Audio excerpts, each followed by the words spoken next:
Scrub, scrub, scrub. Exactly.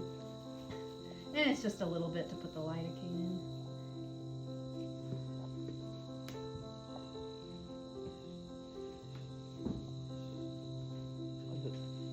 So this is the lidocaine, right? Yep, this is part of it.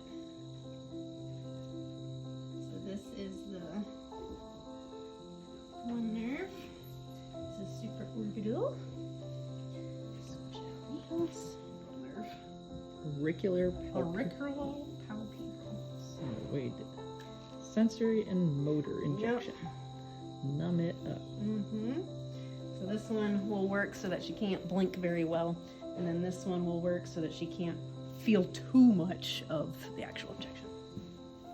So this is basically anesthetic to go. Yeah, and you can already see that my block up here is working because it's so easy. It is. So this is legit just a spay hook. Go ahead and hold that there. Oh, baby. I know, now you can see everything, but now I can see your uveitis pretty good here, too. Yep. I know, Mama. I know. Alright, here we go. You ready?